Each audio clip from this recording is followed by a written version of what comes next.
Oi pessoal, bem-vindo ao Superiore e estamos na reta final do livro Homo Ludens. Hoje vamos falar sobre os capítulos 9, as formas lúdicas da filosofia, e 10, formas lúdicas da arte.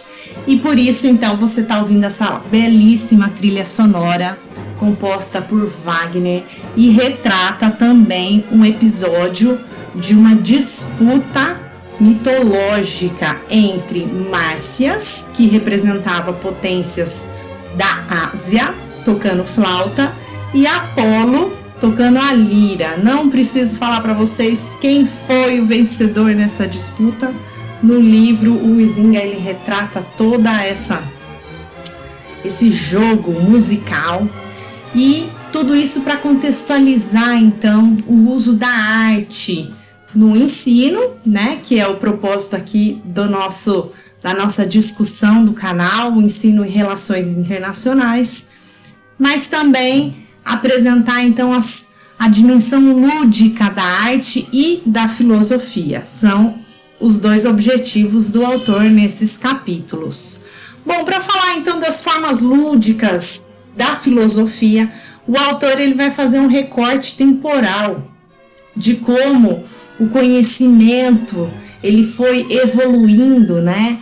A discussão sobre o saber ela evoluiu desde os primeiros sofistas. Então, uma visão que eu mesma tinha sobre os sofistas um pouco preconceituosa, né? Do falso saber, a falsa sabedoria.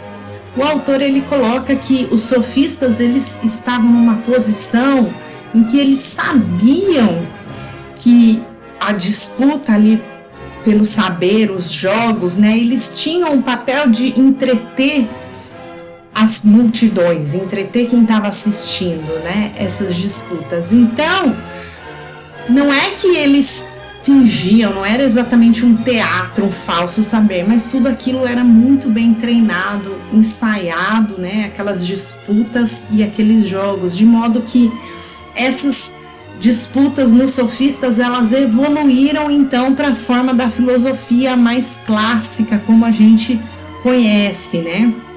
Existia, então, nos sofistas uma consciência lúdica clara, que o seu papel era de entretenimento. E já em Roma, isso evolui para um tipo de filosofia mais consistente, mais próximo do que a gente entende, né? Por debates filosóficos muito baseados na retórica e na declamação. No período da Idade das Trevas, que o autor ele também mostra como essa apreensão, né, essa questão da retórica, ela evoluiu para a dimensão religiosa, então dos torneios teológicos, e depois, posteriormente, na cultura de corte. Então, o Huizinga ele vai posicionar tudo isso como se fosse uma evolução do aspecto lúdico, do aspecto do jogo, que nós já falamos em outros episódios, né, sobre o lugar, as regras bem definidas, o contexto temporal com começo e fim, e todas essa evolução, né, do pensamento filosófico até chegar então na universidade, ali já no século XI, as primeiras universidades, com então a sistematização dos jogos de argumentação, chegando até a competição, formando as escolas de pensamento e, consequentemente, o método científico, já no século XVI, né? Então, esse capítulo é muito interessante para quem se interessa também por metodologia, entender da onde veio, né, a maneira, as etapas, e o termo escolas do pensamento também.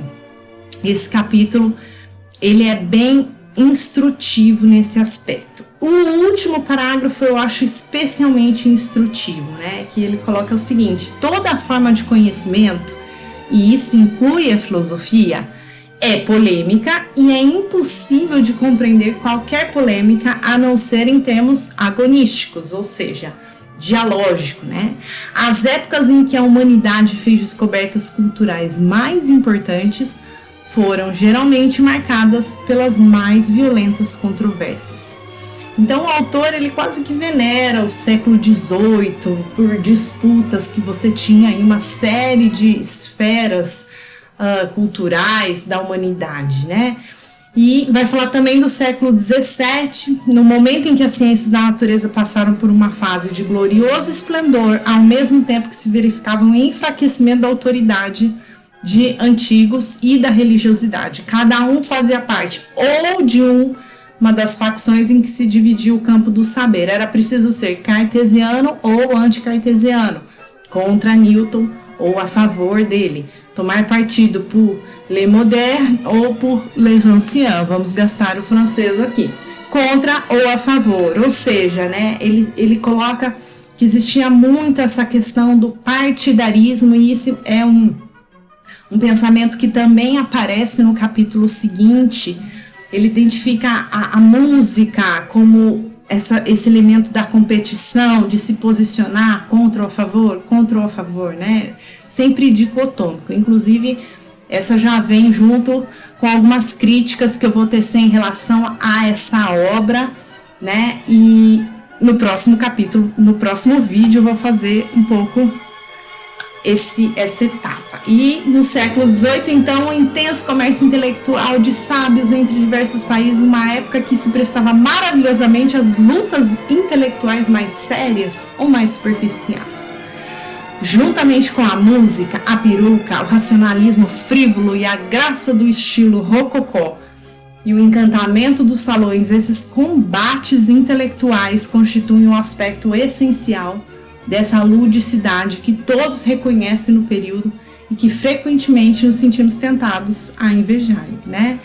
E então o autor ele entende que a evolução do pensamento filosófico talvez ela tenha perdido um pouco esse caráter de disputa, de retórica, o que eu também discordo um pouco, mas que é importante contextualizar aí na obra dele.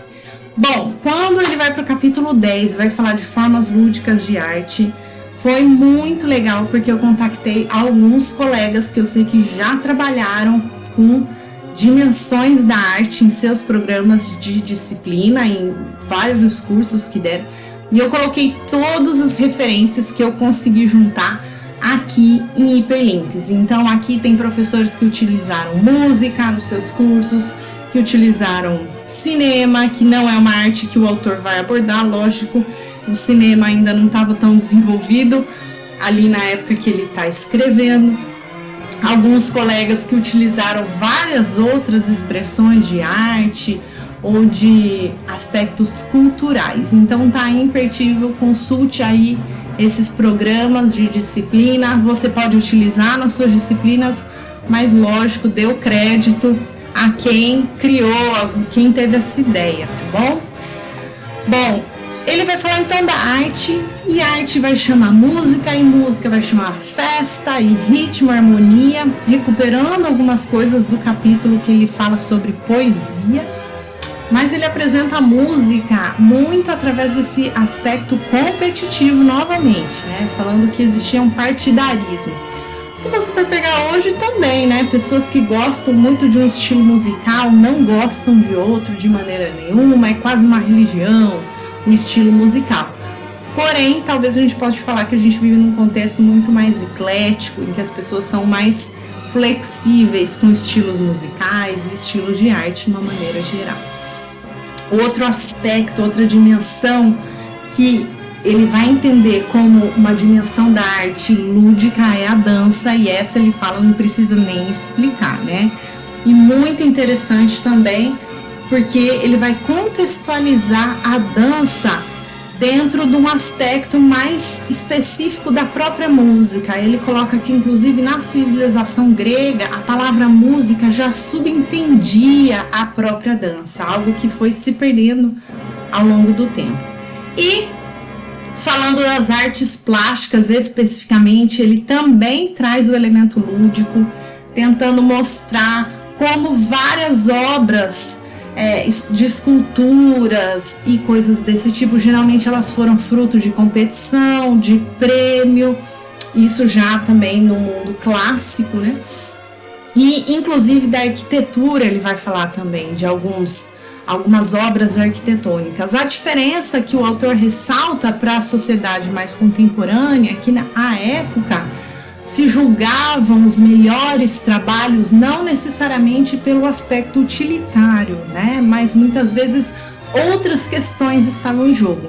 Aí, geralmente era competição, era concurso, então esse é um ponto que está muito frequente na análise do autor sobre o uso da arte vista como um jogo. O cinema, como eu já falei, também o autor não vai falar dessa sétima arte, mas ele é muito utilizado, né, em cursos de relações internacionais. Então eu vou colocar algumas referências aqui para vocês, mas eu tenho certeza que vocês têm outras. Então, se vocês tiverem alguma indicação de algum curso ou algum documentário ou algum filme, né, que retrate de alguma maneira alguma disciplina relacionada com relações internacionais, coloca aqui nos comentários. Isso vai ser muito bom para a gente trocar algumas ideias, especialmente no contexto da pandemia, especialmente que muita gente está em casa, e isso vai talvez estimular os alunos, né, a discutir a arte no contexto das relações internacionais. Bom, essa é uma questão então que eu vou deixar aqui uma dúvida, né? Porque ao longo de todo o livro, mas desse capítulo fica muito, muito claro para o autor, é como se o aspecto competitivo fosse quase a mesma coisa do que jogar, do que lúdico. Mesmo que no começo do livro ele tenha colocado que jogar pode também, depende da regra, né, ter uma dimensão cooperativa. E isso eu vou problematizar no próximo vídeo, né? Porque para o autor, a evolução da arte, praticamente ela ocorreu através do aspecto competitivo do ser humano. E isso já tem sido muito problematizado. Vou trazer também algumas referências acadêmicas para você sobre essa questão da competição, não só no lúdico, no jogo, mas também para a gente pensar em como estimular também atividades de cooperação no ambiente de ensino, o que eu acho que é um desafio, pelo menos para mim. Eu geralmente penso em jogos, eu penso em atividades que de alguma maneira vão despertar o lado mais competitivo dos alunos e promover o engajamento, mas também talvez seja o momento da gente pensar em aspectos que possam promover a cooperação e aí sim também resultando na evolução, não necessariamente da arte, mas no conhecimento de relações internacionais. Então é isso, até o próximo vídeo. Vamos falar do capítulo 11 e do capítulo 12, encerrando a obra do Homo Ludens. Não percam, até mais!